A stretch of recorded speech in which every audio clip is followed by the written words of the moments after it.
Hello बच्चों, how are you? Fine. तुम लोग पूछो या ना पूछो, बस I just want to tell you that I am very fine and I am really very fine.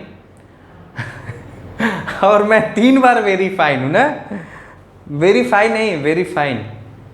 Actually, my English is not as good as you, but you just try to understand my feeling.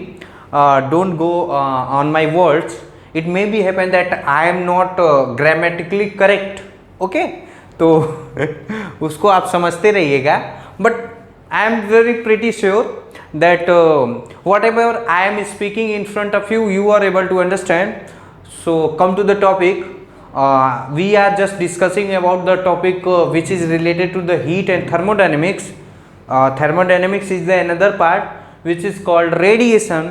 In radiation we have discussed a lot of concept, and with that concept we have solved a lot of numerical also. As I have said already to you that if you have done well in my lecture, then there is no need to need a extra lecture on the YouTube to understand concept which is related to that topic. Hindi में बोलता हूँ feel के साथ कि अगर जो आप मेरे लेक्चर देख लेते हैं तो मुझे नहीं लगता है कि आपको कोई और लेक्चर देखने की ज़रूरत पड़ेगी. आगे आपकी मर्जी है. और I am not giving you challenge, but I am just consider you if you want to comparison my lecture with other lecture which are on YouTube. आप एक बार कंपेरिजन करके देखिए और समझने की कोशिश कीजिए. बिल्कुल you are in the age of 16 and 17, then you are not a बच्चा, then you have understand all the things. तो आप कोई भी एक लेक्चर उठा लीजिए किसी भी जगह, कोई भी, मैं अब प्लेटफॉर्म का नाम नहीं लेना चाहूँगा, कोई भी लेक्चर कहीं से भी, चाहे वो मतलब कोई भी मतलब फेमस होगा, आप कंपैरिजन करके पाएंगे कि मेरे लेक्चर में नंबर ऑफ क्वेश्चन ज़्यादा होते हैं, नंबर ऑफ कंसेप्ट ज़्यादा होते हैं. वो कंसेप्ट को भी मैं लेके कोशिश करता हूँ ताकि आप अच्छे से कोई भी चीज़ को समझ लें. ओके, तो come to the topic. Today we will study a very famous question, very famous concept that is called Newton laws of cooling.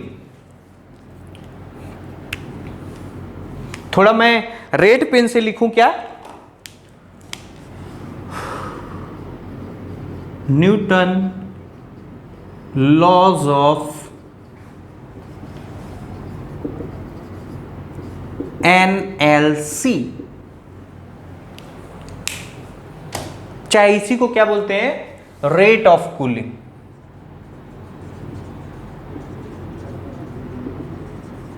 ROC.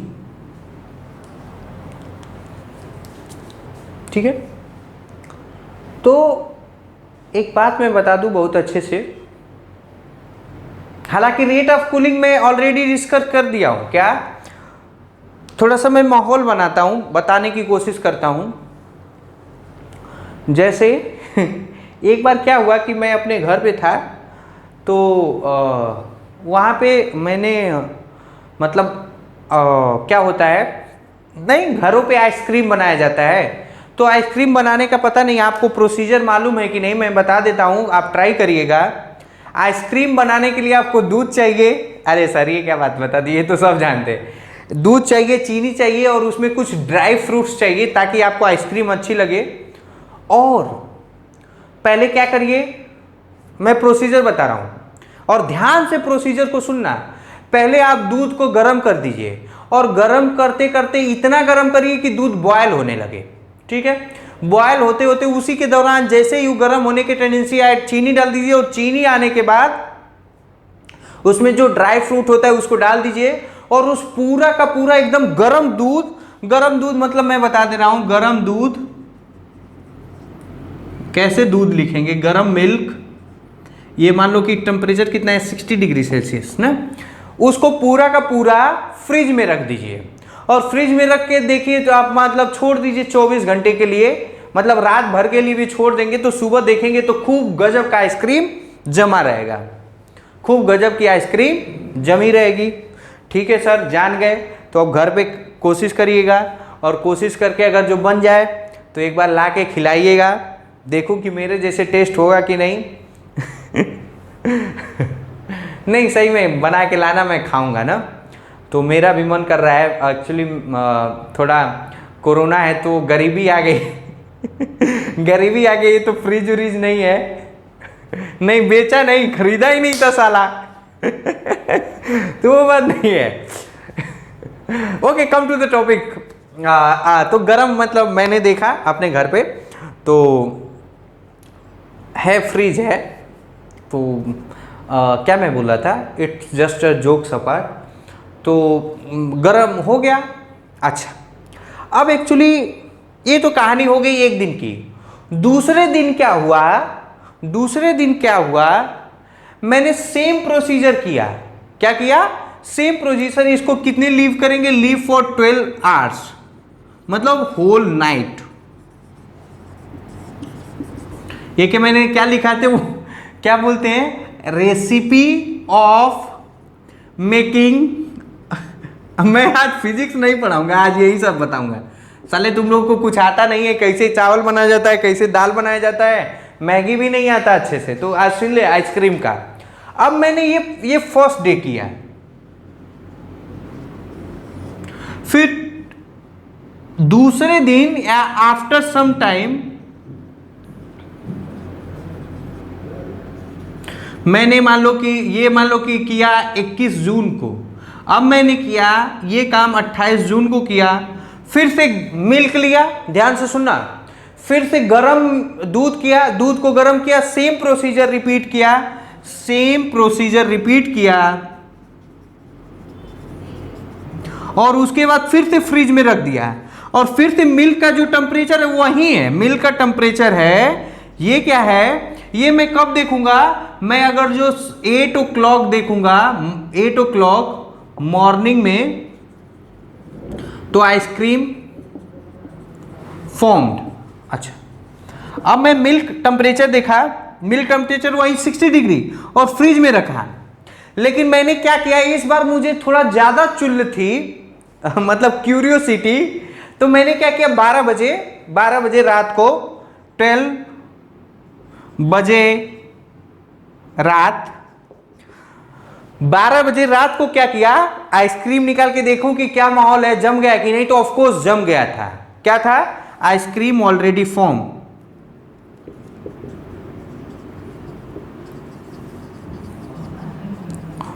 लेकिन अब क्या किया कि मैं थोड़ा थोड़ा, वो तो मतलब बीवी से मैं बहुत डरता हूं ना actually, yes you know that I am a married person. तो मैं बीवी से, मुझे बहुत डर लगता है ना। तो मैं देखा कि मतलब कहीं माही जगी तो नहीं है, तो मैं जल्दी से खा के फिर रख दिया। और रखने के बाद मतलब उतने, मतलब 1-2 चम्मच खाया होगा, तब तक वो मतलब थोड़ा काफ़ी मेल्ट हो गया था। तो मैं सोचा था कि रख दूंगा, फिर बाद में आइसक्रीम उसी तरह बन जाएगी और मेरा झूठ का पता भी नहीं चलेगा। लेकिन मैं सुबह क्या देखता हूँ, सुबह फिर वही 8 बजे मैं उस आइसक्रीम को देखता हूँ, तो वो आइसक्रीम जमा नहीं रहता है। आई रिपीट, क्या रिपीट, कि मैंने दूसरे दिन क्या किया, सेम प्रोसीजर किया, 60 डिग्री पे रखा, 12 बजे देखा आइसक्रीम जम गया था, मैंने 2 चम्मच खाया, खा के फिर रख दिया। लेकिन अगले फिर वो 8 बजे देखता हूं, 8 बजे सुबह, तो आइसक्रीम नहीं जमा रहता है। तो what is the reason behind this? We will just come to the Newton laws of cooling. We will just come to the Newton laws of cooling. This कहानी you keep in your mind. आपको ये कहानी अपने दिमाग में रखनी है। जब मैं न्यूटन लॉज ऑफ कूलिंग पूरा का पूरा पढ़ लूंगा, तो आपको बताऊंगा कि रियल में आइसक्रीम क्यों 12 बजे रात को देखने से फिर उसके बाद 8 बजे क्यों नहीं जमा, उसके पीछे क्या रीजन है। या एक और रीजन हो सकता है, या आप ये भी कह सकते हैं कि अगर जो दूध को बॉयल करके 60 डिग्री टेम्परेचर पे रखेंगे तो आइसक्रीम बनेगा, लेकिन अगर जो साला दूध को नॉर्मल अगर जो रखेगा तो आइसक्रीम नहीं बनेगा। तो नहीं बनेगा तो क्यों नहीं बनता है, what is the reason behind this? I am just ये बताने की कोशिश करूंगा। तो इसको छाप लीजिए, आप अपने लैंग्वेज में छाप लीजिए, बहुत interesting. Newton laws of cooling आपकी जिंदगी का सबसे मजेदार टॉपिक होता है। अच्छा, अब आते हैं हम लोग इसके मैथमेटिकल एस्पेक्ट पे, क्या कैसे होता है। तो देखो, जैसा कि हम लोग जानते हैं, as we know, rate of cooling क्या होता है in radiation. Rate of cooling, देखो रेट ऑफ कूलिंग शायद ये होता है सिग्मा ई ए टीबी के पावर 4 माइनस टीएस के पावर 4 अपॉन एम एस। और मैं बताया था कि रियल में रेट ऑफ कूलिंग किस पे डिपेंड करता है, एरिया पे, temperature of the body as well as temperature of the surrounding, mass of the body and specific heat.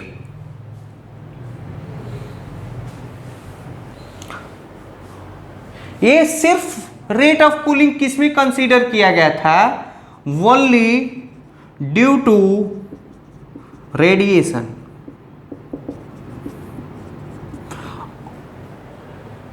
किसे कंपेरिजन किया गया था, ड्यू टू रेडिएशन।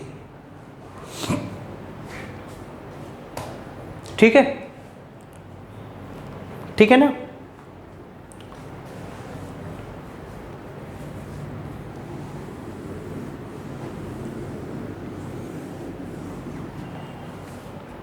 न्यूटन ने क्या कहा था,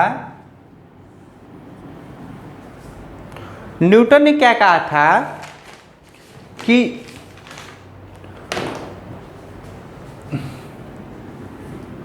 रेट ऑफ कूलिंग मतलब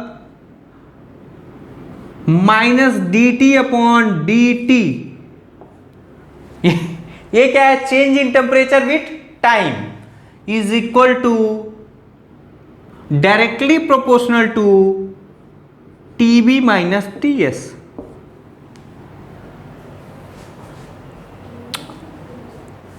टीबी माइनस टीएस, ये कौन ने कहा था, इन्होंने।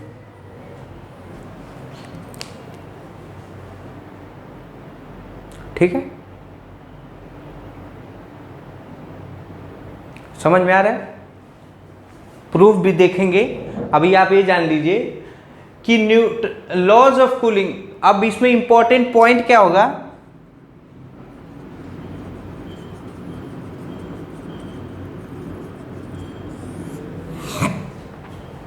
इंपॉर्टेंट पॉइंट क्या होगा, ध्यान से सुनिएगा। Newton laws of cooling, rate of cooling. अब देखो एग्जाम्पल्स के थ्रू समझाता हूं, एग्जाम्पल में बहुत अच्छे से समझ में आएगा। जैसे मान लो कोई बॉडी है, मान लो 50 डिग्री सेल्सियस पे है और टेम्परेचर ऑफ सराउंडिंग जो है वो मान लो 25 डिग्री सेल्सियस पे। तो देखो ये बॉडी 50 से मान लो 40 डिग्री, ये टाइम कितना लगा, ये टाइम लगा 8 मिनट। जब ये 40 से 30 डिग्री पे आ रही है तो टाइम लग रहा है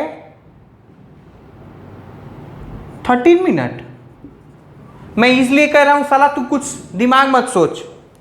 फिर जब 25 डिग्री सेल्सियस पे, मतलब टेम्परेचर के सराउंडिंग से इक्वल कर रहा है, मतलब थर्मल इक्विलिब्रियम पे आएगा,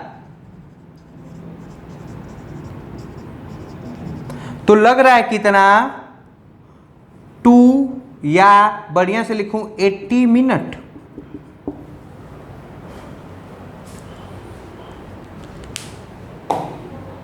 इससे क्या समझा कि 50 से 10 टेम्परेचर का डिक्रीजमेंट कितना हुआ, कितना डिक्रीमेंट हुआ, टेम्परेचर का डिक्रीमेंट कितना हुआ 10, उसमें कितना टाइम लगा 8 मिनट।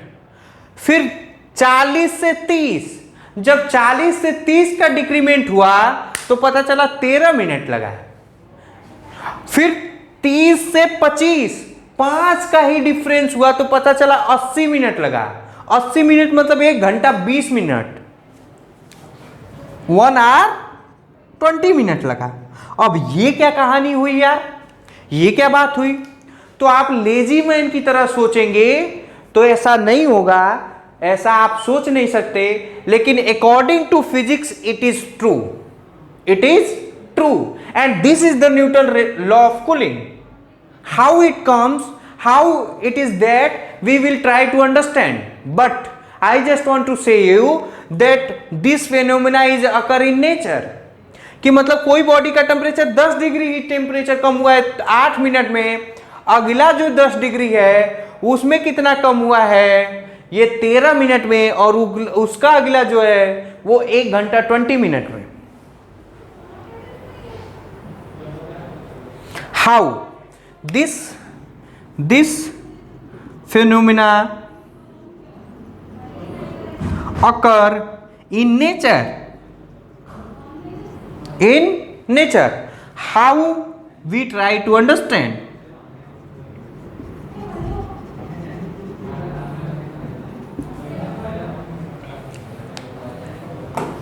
अब देखो ध्यान से सुन, रेट ऑफ कूल, अच्छा रेट ऑफ कूलिंग पहले होता क्या है, ये मिटा दूं, ये मिटा दूं, ये आपको मिटा दूं.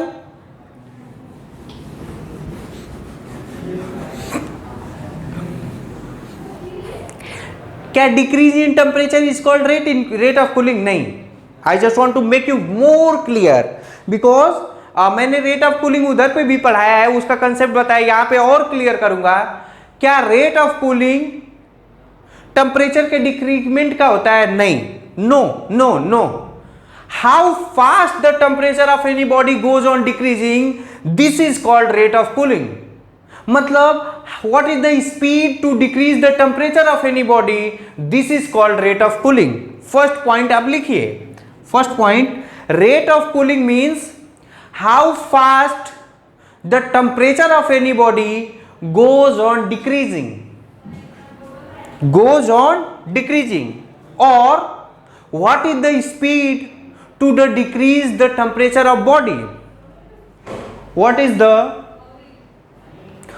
the speed to decrease the temperature of body? This is called rate of cooling. This is called rate of cooling. मतलब क्या टेम्परेचर का डिक्रीमेंट होना क्या रेट ऑफ कूलिंग है? No no no. It is the how fast any temperature of any body goes on decreasing, this is called rate of cooling. अच्छा sir, यहां dt upon dB देखो, यहां बना दो, यहां 50 था, फिर 40 हुआ, फिर 30 हुआ, फिर 25 हुआ, यहां 8 मिनट, यहां 13 मिनट, यहां 80 मिनट. अब देखो, और टेम्परेचर ऑफ सराउंडिंग कितना है? 25. Rate of cooling is directly proportional to temperature difference, where temperature of the body and temperature of the surrounding. याद देख, 50 25 50 25 कितने का डिफरेंस? 25 का. कितने का? 25 का. इसलिए यहां डिफरेंस ज्यादा, इसलिए यहां रेट ऑफ कूलिंग बहुत फास्ट हुआ. तो कितने कम समय में हुआ? कितना? 8 मिनट. फिर देख, यहां आया 40 25 40 25 में कितने का डिफरेंस? 15 का. कितने का? 15 का. तो पहले देखो, 50 25 कितने का डिफरेंस हुआ? 25 डिग्री सेल्सियस का. तो इसलिए 8 मिनट लगा. 40 माइनस 25, अब कितने का डिफरेंस टेम्परेचर? तो अब कितना लगेगा? 13 मिनट लगेगा. या 25 30 माइनस 25 30 माइनस 25 कितना? 25 डिग्री सेल्सियस. इसका मतलब यहां कितना लगेगा? 1 आवर लगेगा. देखो, टेम्परेचर डिफरेंस घटा तो रेट ऑफ कूलिंग घटेगा, और जब रेट ऑफ कूलिंग घटेगा तो इसका मतलब टाइम ज्यादा लगेगा. सेम टेम्परेचर डिक्रीज होने में टाइम ज्यादा लगेगा. रेट ऑफ कूलिंग घटने का मतलब लिखो. I just want to write down in notes in Hindi.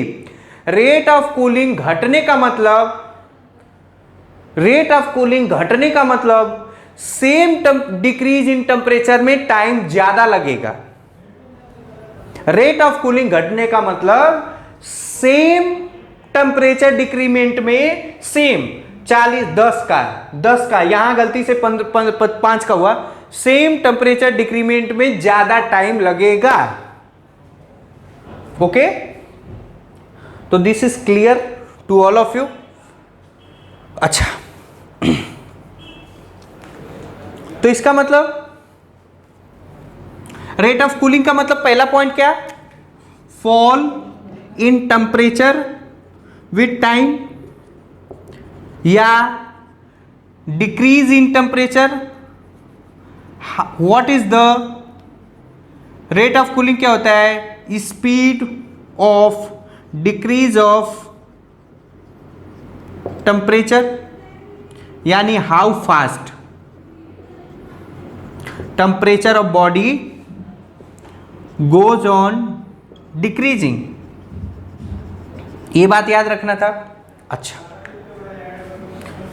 ये मिटा लूं, ये मोस्ट इंपॉर्टेंट है कंसेप्ट, मोस्ट इंपॉर्टेंट। आप लिखिए इसको, अगर जो नहीं लिखा तो लाइव झिंगा लाला, इसको लिखना है, इसको पक्के से लिखना है।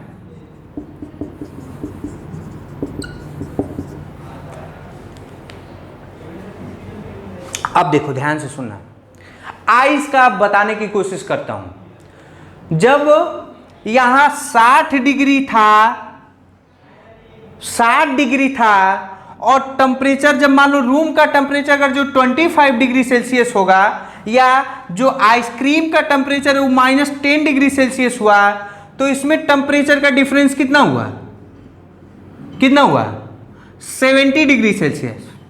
और जब मैंने 12 बजे, आई रिपीट, यहां देखो, जब दूध गर्म था 60 डिग्री और आइसक्रीम को कितने पे आना था, -10 डिग्री सेल्सियस, मतलब यही तो टेम्परेचर ऑफ सराउंडिंग हो गया। मतलब -10 डिग्री सेल्सियस फ्रिज के अंदर कैसा सराउंडिंग टेम्परेचर क्या होता है, माइनस में। मैंने मान लिया कि ये माइनस में है, तो इसमें टेम्परेचर डिफरेंस कितना हो गया, 70 डिग्री सेल्सियस। ये लिख लो, ये हटा दूं। आइसक्रीम का केस का डिस्कस करते हैं क्या, आइसक्रीम वाला। हाँ, 60 डिग्री सेल्सियस मिल्क था और कितने पे लाना था, -10 डिग्री सेल्सियस पे। डेल्टा टी कितना हुआ, 70 डिग्री सेल्सियस।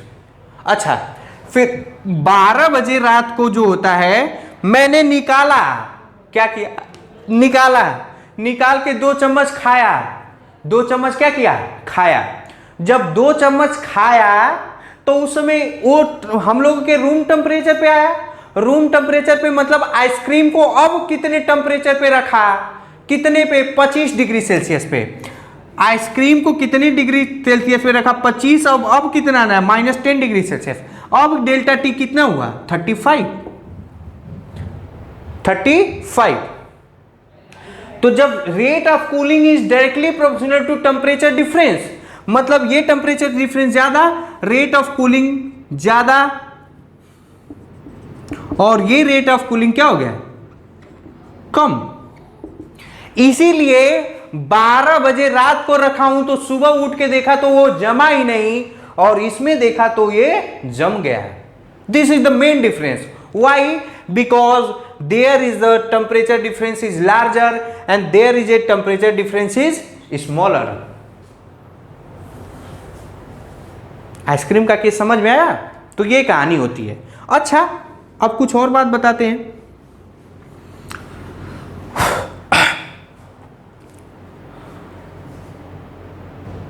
कोई बॉडी जैसे तुम्हें गर्मी लगेगी और ठंड लगेगा, that is not depend upon temperature of your body, that is depend upon the temperature of the surrounding. One things. अच्छा, कहने का मतलब गर्मी के मौसम में भी तुम्हें ठंड लग सकता है और ठंडी के मौसम में भी तुम्हें गर्म लग सकता है। How? It is the best explanation.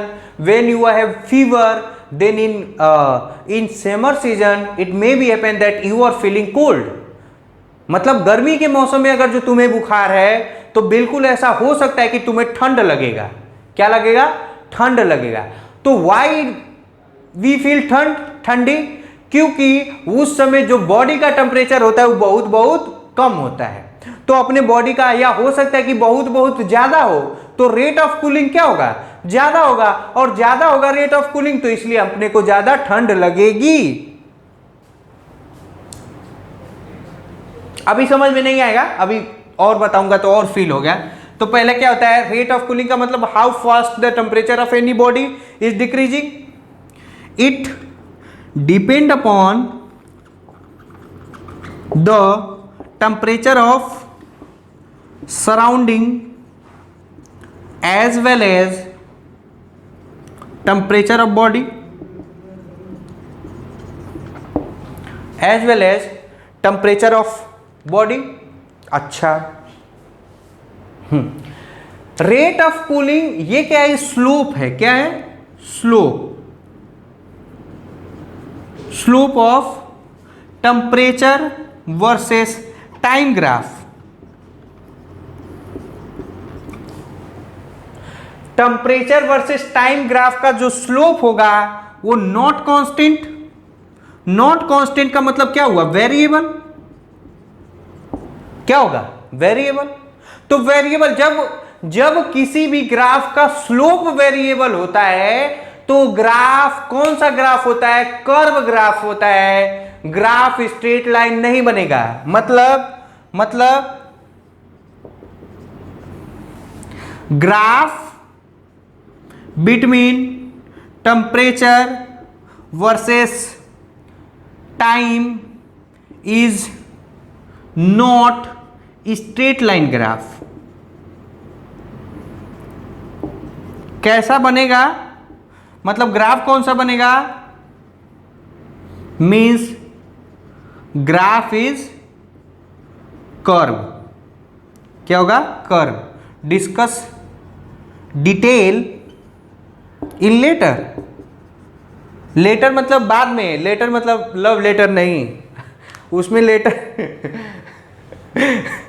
Letter का मतलब लव लेटर थोड़े रे पगले, लव लेटर में डिस्कस करूंगा नहीं, लेटर इंग्लिश बढ़िया से पढ़ ले।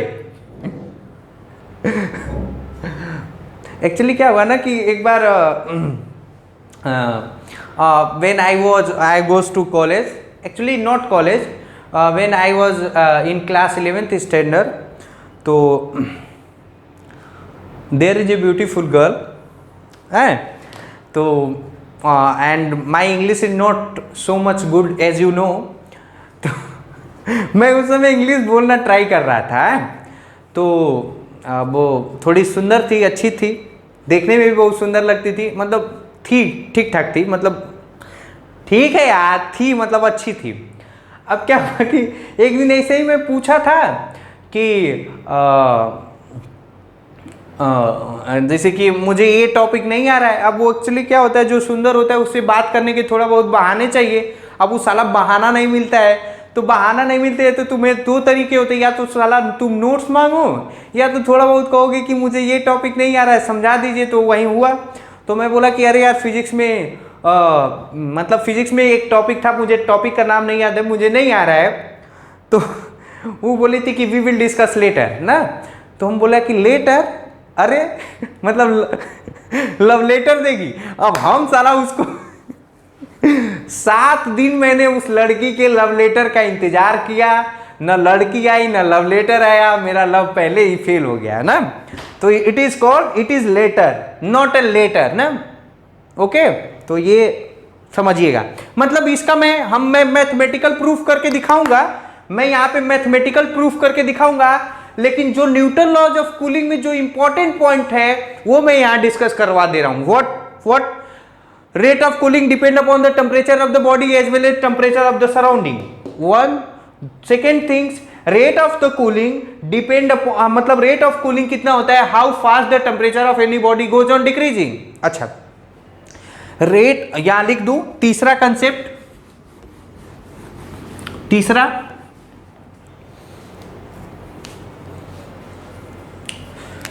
Rate of cooling depend upon the, जैसा हम लोग जानते हैं रेट ऑफ कूलिंग क्या होता है, sigma E A T B minus T S के पावर 4, इसमें एम एस होता है ना। तो the rate of cooling depend upon the mass as well as specific heat of the body.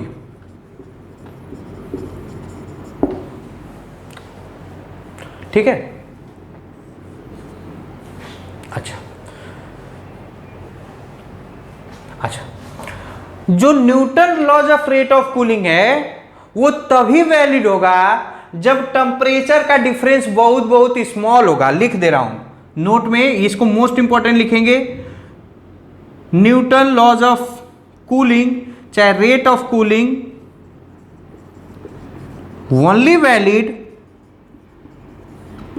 when temperature difference is not large, मतलब greater than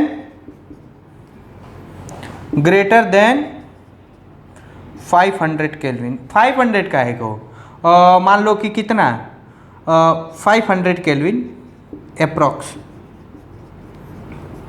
मतलब दो body के बीच में टेम्परेचर का डिफरेंस अगर जो ज्यादा रहेगा तो न्यूटन लॉज ऑफ वैलिड नहीं होगा। Newton laws of rate of cooling is not valid when the temperature difference between the two body is very very large. जैसे मान लो कि ये टेम्परेचर का बॉडी है, ये साला है 2000 केल्विन और यहाँ लाना है temperature of the surrounding 25 degree Celsius, तो इसका अगर जो डेल्टा टी निकालेगा तो कितना हो जाएगा 1975 केल्विन। यहाँ पे वैलिड नहीं होगा, नॉट वैलिड एनएलसी ना।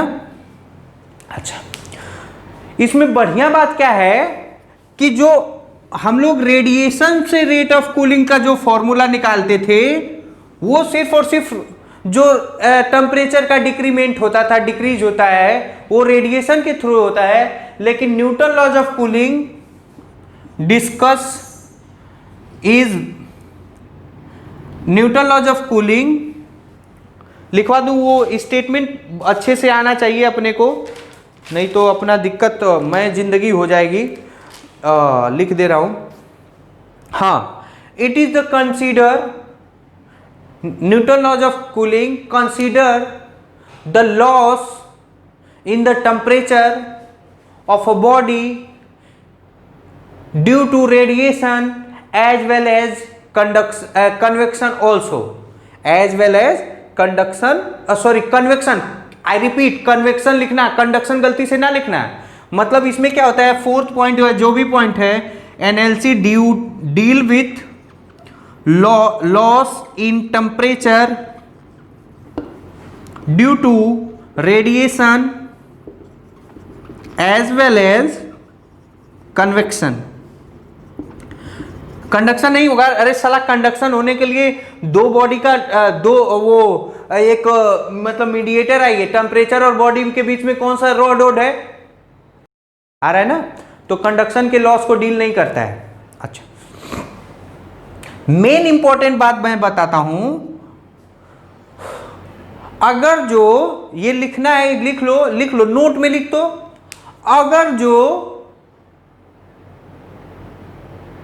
अगर जो बॉडी का टेम्परेचर डिक्रीज हुआ, टाइम पूछेगा तो न्यूटन लॉज ऑफ कूलिंग, और अगर जो अमाउंट पूछेगा हीट का, देखो अगर जो मान लो कोई बॉडी है बेटा, अगर जो 50 डिग्री सेल्सियस है और यहां से मान लो कि ये इसका टेम्परेचर हो गया 40 डिग्री सेल्सियस, अगर जो Q पूछेगा तो Q equal to M S delta T, मतलब बाई कैलोरीमेट्री। और अगर जो डिक्रीज इन टेम्परेचर टाइम पूछेगा तो टाइम पूछे के लिए हम लोग कौन सा अप्लाई करेंगे, न्यूटन लॉज ऑफ फॉर्मूला। क्या होता है न्यूटन लॉज वो बाद में देखेंगे ना, अभी मैं पूरा समरी कर रहा हूं कि क्या क्या इंपॉर्टेंट चीज है। ठीक है, अच्छा अब थोड़ा बहुत इसको मिटा दूं, अरे थोड़ा वीडियो का लेक्चर तो देख लूं, अरे बाप रे हो गया।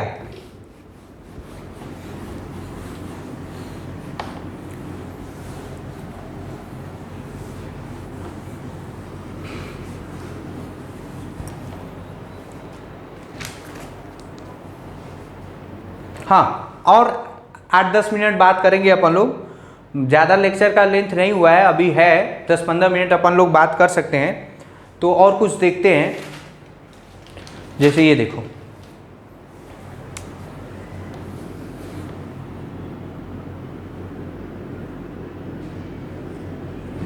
Proof of rate of cooling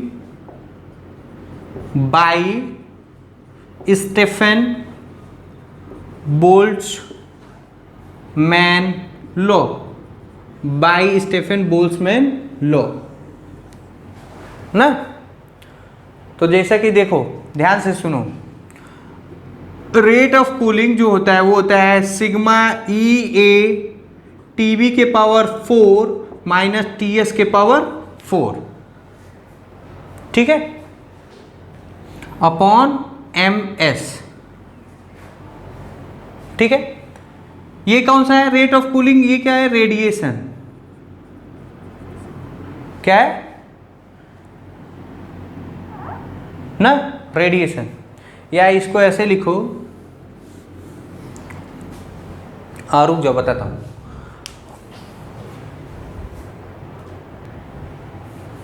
हाँ, एक्चुअली जो इसका मेथड है, इसको प्रूफ करने के 2 तरीके हैं। अब वो मैं आपको जो इजी लगेगा वो करिएगा। वैसे मैं बता दूं, ये not important for competition, not important for competition ना। ये कंपटीशन के लिए इम्पोर्टेंट तो नहीं है, लेकिन स्कूल में पूछा जाता है। इम्पोर्टेंट फॉर बोर्ड, बताता हूं क्या है। देखो, अभी हम लोग लिखे थे E radiated upon T equal to sigma E A TB के पावर E लॉस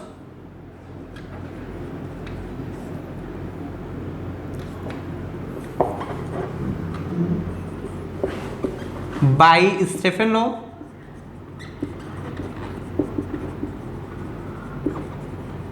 ना, ठीक है। अच्छा, अब ये क्या होता है?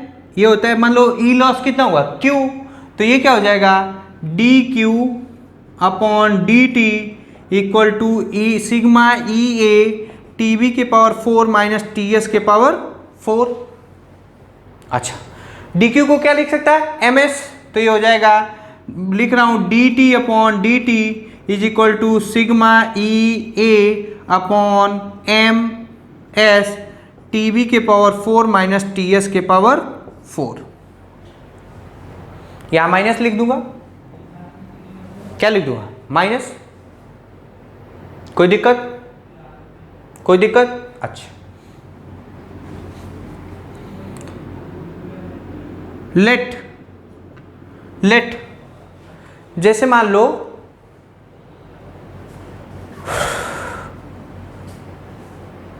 लो ये बॉडी है,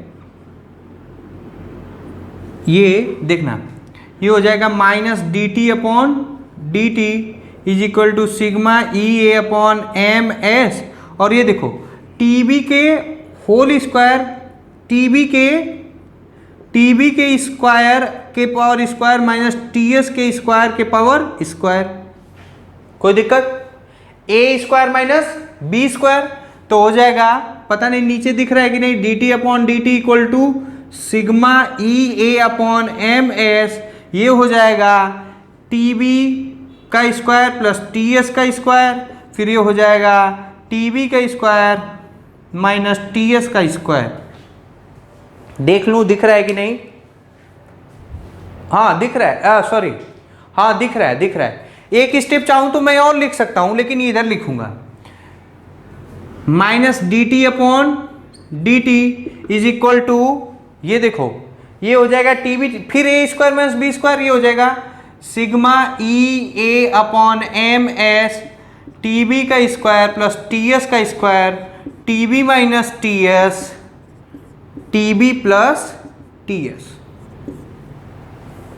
टीबी प्लस टी एस। अच्छा, since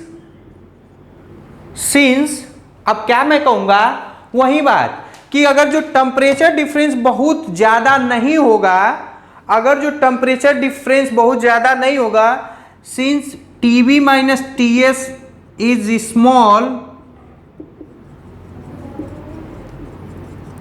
then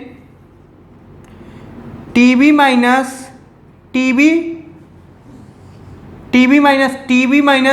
TS is equal to, TB minus TS small है तो TB इक्वल टू TS लिख सकता,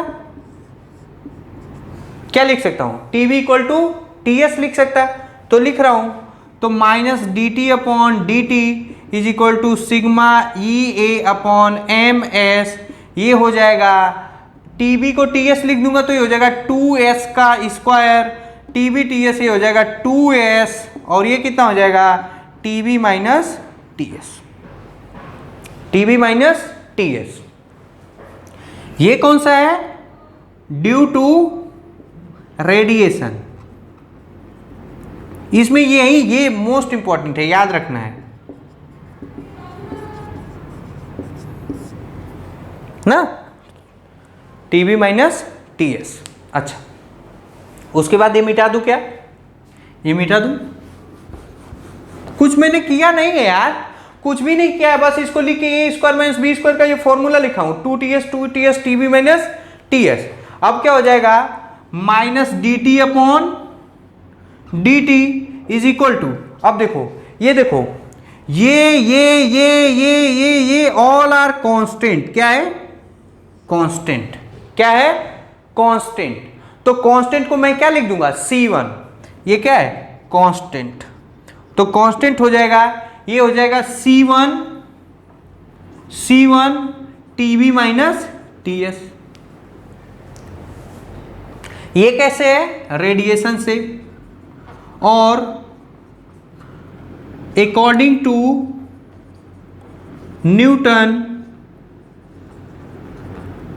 decrease in temperature is also due to convection, थोड़ा सा मैं मार्कर को चेंज कर रहा हूं, ड्यू टू कन्वेक्शन, ये भी क्या होता है, माइनस DT अपॉन DT, ये क्या, कन्वेक्शन से जो होगा, अभी बताया था ना कन्वेक्शन से, ये हो जाएगा C2 TB minus TS, TB minus TS।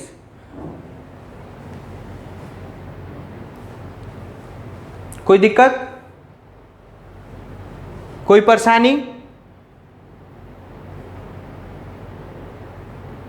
यहां अगर जो उसको वो लिखना चाहते हो तो वो लिख लो, या तो कुछ और कर लो, कोई दिक्कत नहीं है। आगे बढ़ूं तो ये हो जाएगा, ये या तो ये से लिख लो, ये क्या लिख ले, यहां लिख लो DQ ना, यहां DQ लिख लो, कोई दिक्कत नहीं है, यहां DQ लिख लो, ठीक है ना, उसमें भी लिख लेना।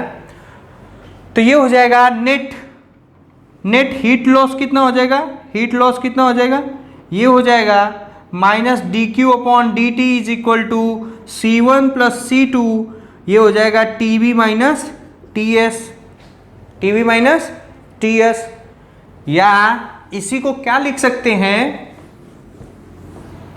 नेट हीट मतलब loss radiation plus loss convection ना, दोनों से लॉस अगर जो करूंगा तो कितना हो जाएगा ये, तो ये हो जाएगा DQ अपॉन DT माइनस का is equal to C TB minus TS। ये C क्या है, C equal to C1 plus C2 another constant, तो ये क्या हो जाएगा, minus MS DT upon DT is equal to C TB minus TS, CB minus CS। तो ये हो जाएगा DT upon DT is equal to C upon MS TB minus TS। ये है Newton laws of cooling proof, ठीक है ना, ये क्या हो जाएगा प्रूफ। तो I think it is sufficient in next lecture. In next lecture we will come to this topic और उसको अलग मेथड से कैसे प्रूफ किया जाता है उसको देखेंगे। तब तक के लिए आप लोग पढ़ाई करते रहिए। Thank you very much.